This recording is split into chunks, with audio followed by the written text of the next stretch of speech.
Salut les artistes, voici un nouveau numéro de Cinéma In et aujourd'hui on retrouve Bébel. Dans l'hélicoptère. Dans l'hélicoptère? Oui, dans l'hélicoptère. Mais vous en faites pas, ma fille. Je vais vous sortir de là, moi. Mais sans cascade ni flingue.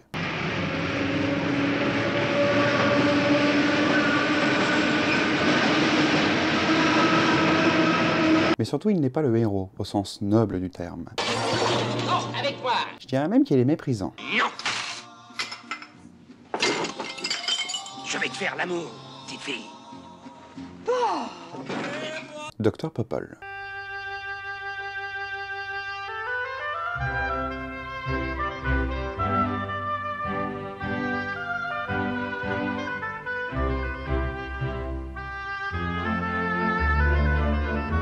Dr Popol est un film datant de 1972 et réalisé par Claude Chabrol, qui est membre défenseur de la politique des auteurs et qui fait partie d'un mouvement qui a marqué le cinéma mondial, parce que oui, même si je ne suis pas réceptif, la nouvelle vague. Tout comme Jean-Luc Godard, Claude Chabrol fut, dans un premier temps, critique de cinéma pour le magazine Les Cahiers du cinéma. Il est un grand admirateur et défenseur d'Alfred Hitchcock, Howard Hawks ou encore Jean Renoir. Bon, il a raison. Il se lance concrètement dans la mise en scène avec son premier film datant de 1958, qui est considéré comme le premier film qui lance la nouvelle vague, le très bon Le Beau Serge. Par la suite, il enchaîne Mon préféré, Landru, Que la bête meure, Les innocents aux mains sales, Folie bourgeoise, Violette Nausière, l'une de ses premières collaborations avec l'une de ses actrices fétiches, Isabelle Huppert, Les fantômes du Chapelier ou encore Madame Bovary. Au fil des années, Claude Chabrol a instauré un lien avec le public. Les spectateurs venaient voir un Chabrol. Et oui, il y a un style chabrolien. Le style chabrolien est assez simple. Il n'y a pas de grandes envolées de mise en scène, mais c'est plutôt les thèmes et la manière. Montrer la décadence, l'hypocrisie, les scandales de la bourgeoisie, avec du cynisme et de la comédie noire par instant. En 1969 apparaît le roman noir Meurtre à loisir, écrit par Hubert Monteillet, et Claude Chabrol va en faire une adaptation. De son côté, monsieur Jean-Paul Belmondo, que je ne présente plus, se lance dans une nouvelle aventure. La production. En 1971, l'acteur crée Serato Film afin d'avoir un contrôle total. Produire, coproduire et distribuer avec l'aide de son attaché de presse, René Château, ses futurs films. Tout comme son concurrent amical, monsieur Alain Delon, Avec-moi. qui, depuis 1968, a également créé une boîte de production, Adèle Productions. De son côté, Claude Chabrol réussit à obtenir les droits du roman Meurtre à loisir, et le cinéaste veut collaborer avec l'une des plus grandes vedettes du cinéma français de l'époque, Jean-Paul Belmondo. Les deux hommes ont déjà travaillé ensemble sur le film À double tour réalisé en 1959. À cette époque, les deux hommes commençaient à se faire connaître. Claude Chabrol sortait de la réussite de son premier film, tandis que Jean-Paul Belmondo se faisait remarquer dans l'industrie avant sa rencontre qui va bousculer sa carrière avec l'un des amis de Claude Chabrol, Jean-Luc Godard, et le film qui marquera la nouvelle vague, Le Chiant et Oui je n'aime pas, à bout de souffle. Allez vous faire foutre. En ce début des années 70, le cinéaste et l'acteur ont déjà une belle carrière. Des succès plus d'estime pour Chabrol, des succès plus populaires pour Belmondo. L'acteur accepte la proposition du cinéaste pour une nouvelle collaboration, mais avec un détail supplémentaire. Le film sera la première production de Jean-Paul Belmondo, et donc de Serato Film, avec une collaboration avec une autre boîte de production italienne, Rizzoli Film. Pour donner la réplique, Bébel est bien entouré.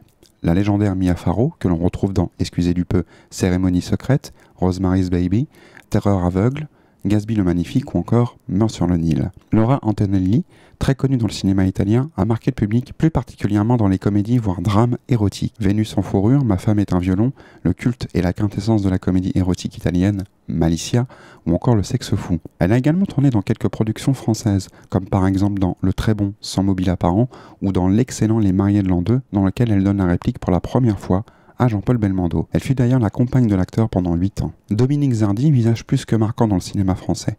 Il fait partie de ces comédiens de l'ombre, les troisièmes couteaux, voire même les figurants. On le retrouve dans plus de 600 films, parmi lesquels on peut citer Christine, Le Bossu, Le Trou, Un nommé la Roca, la trilogie Fantomas, Pierrot le Fou, Le Pacha ou encore dans À mort l'arbitre. Daniel Ivernel, également un visage familier du cinéma français, on le retrouve dans Marie Octobre, Borsalino et sa suite, Borsalino & Co. Il était une fois un flic, L'attentat, L'affaire Dominici, Le juge Fayard, dit le shérif, par exemple. Se disent toutes vierges, les filles de Camaret, se disent toutes vierges, mais quand elles sont dans mon lit, elles préfèrent tenir mon vie.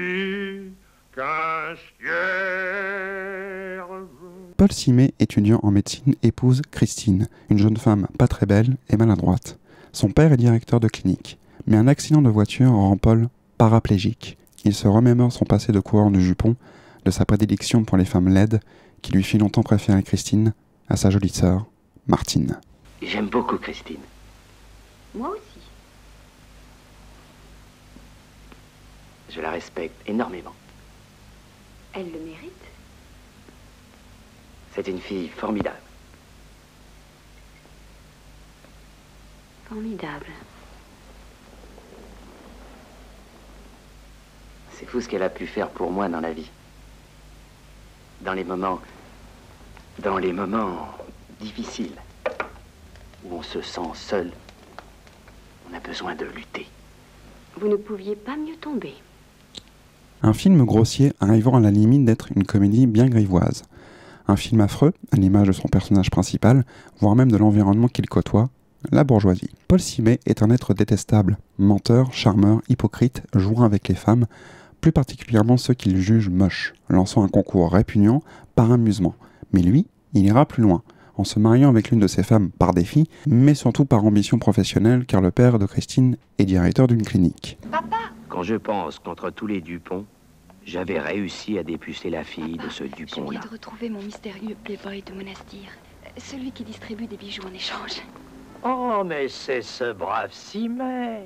Monsieur, Alors, vous confondez toujours l'ovaire et la prostate? tel est le maître, tel est l'élève. Alors, on ne se contente pas de culbuter ma fille. On est impertinent. Il m'a invité à déjeuner. Mais Paul ne joue pas vraiment, il préfère les femmes qu'il juge, qu'il voit moches. Mais cette conviction va être bousculée par l'arrivée de la sœur de Christine, Martine, qui est l'opposé de sa sœur. L'œuvre est découpée en 3 parties. La première est une vision consternante d'un homme qui mériterait une grosse claque dans sa gueule. Attention, t'as pas baisé ça. Si, en levrette. Ah non, mais en levrette, ça compte pas, c'est interdit. Oh, mais tu l'avais pas dit. Oh, bah écoute, c'est dans le règlement. C'est la moindre des choses, voyons. Hein. Ah, c'est pas terrible, hein. Bon, les amateurs, tenez, messieurs, passons aux choses sérieuses. À tout. Et ratatou.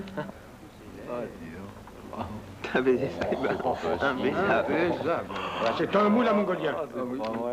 C'est des quoi de venir à puissance, Eh bien, baiser quand même. La seconde partie, qui intervient quand Martine apparaît, devient une comédie presque franchouillarde, noire et grinçante. L'objectif de Paul est clair, que Martine ne se marie jamais et qu'elle soit que pour lui.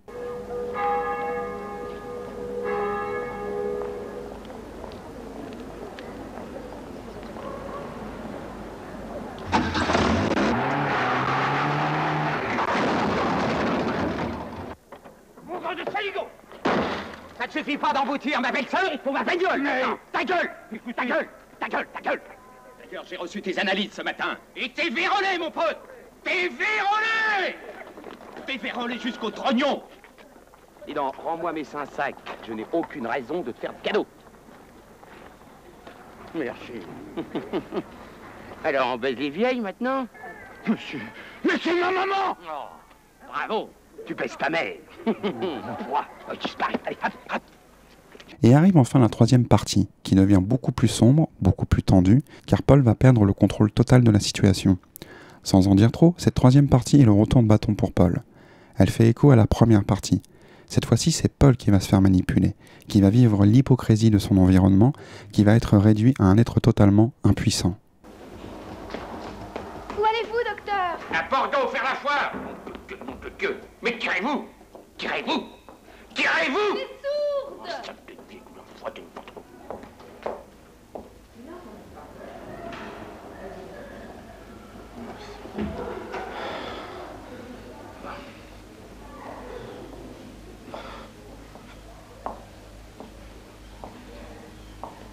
Qu'est-ce que vous faites ici? J'ai mis l'oignon. Ça ne va pas? Et affirme. Je vous ramène. Oui, mais en silence. Jean-Paul Belmondo s'en donne à cœur joie dans le rôle.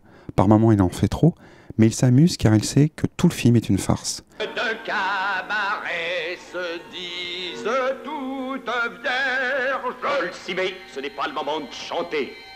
Pourquoi? On vous jure.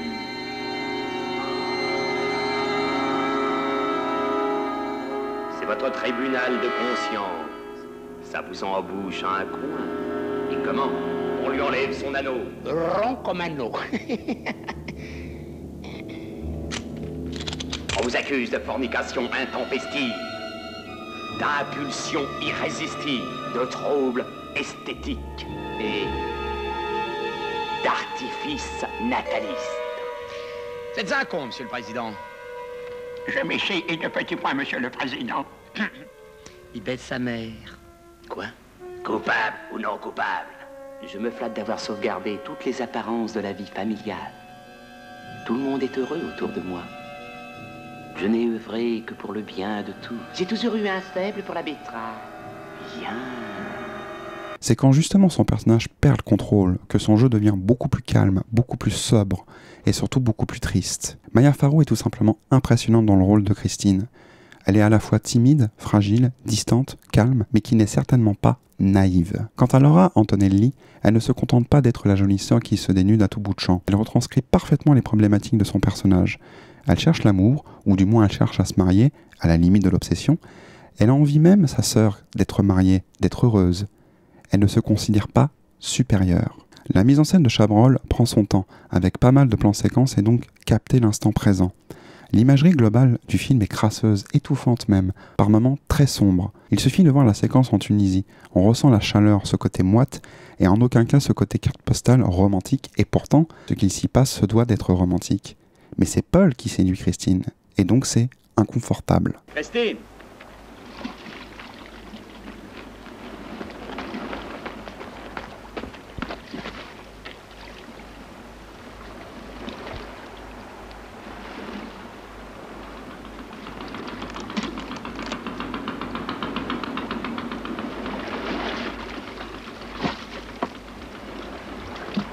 Vous avez péché par modestie. Pourquoi acheter ce que je vous offrais?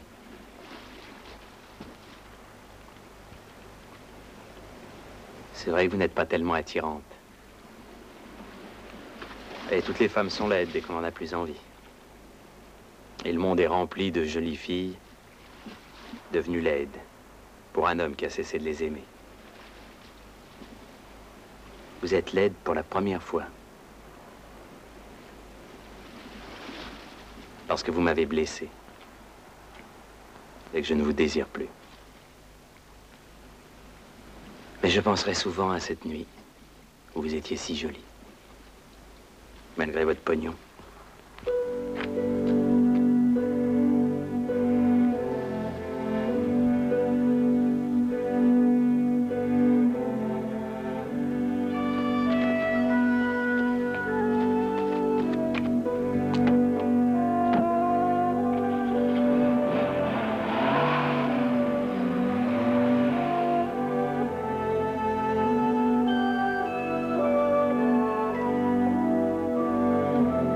La conclusion du film est probablement son plus gros défaut.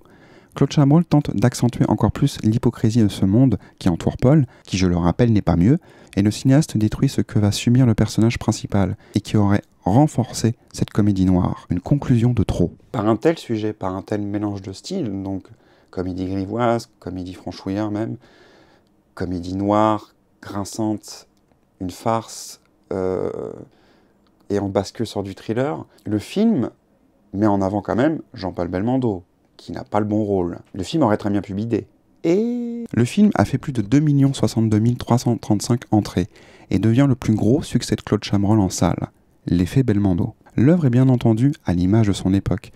Est-ce qu'il serait possible de faire une histoire pareille aujourd'hui? Là est la question. Je serais tenté de dire oui, mais en prenant en compte énormément de points qui ont évolué dans le bon sens du terme.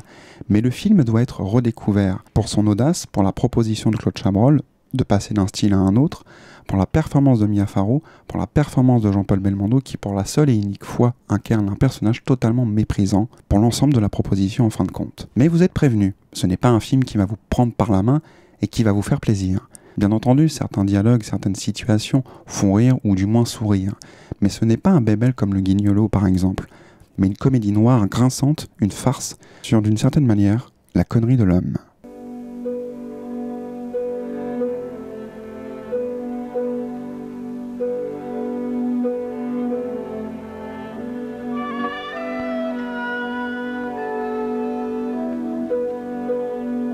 Surtout ne pas la brusquer. Il faut traiter une laide mieux qu'une belle. Le film n'est jamais sorti en DVD ni en Blu-ray. Il existe une VHS d'époque, officielle. Il y a un DVD pirate, mais la qualité d'image est répugnante et dégueulasse. C'est la même qualité que dans la vidéo d'ailleurs. Il s'agit à ma connaissance du seul film avec Jean-Paul Belmondo qui est mis de côté, presque caché. On n'en parle pas. J'ai l'impression que les éditeurs, les ayants droit, n'osent pas l'éditer, voilà, ou n'osent pas le remettre en avant. Mais ça se comprend au niveau du sujet, au niveau du traitement, qui est quand même qui va loin, vraiment. Ça va un peu trop loin même. Mais allez-y si vous avez l'occasion de le voir. Bon, bien sûr, c'est pas le meilleur film de Claude Chabrol, c'est pas le meilleur film de Jean-Paul Belmondo. Mais voilà, c'est à découvrir parce que c'est un ovni, tout simplement. Abonne-toi, prends un café ou un chocolat chaud ou du champagne ou du jus d'orange ou ce que tu veux. Et je te donne rendez-vous pour un nouveau Cinéma In. Aime le cinéma, ciao.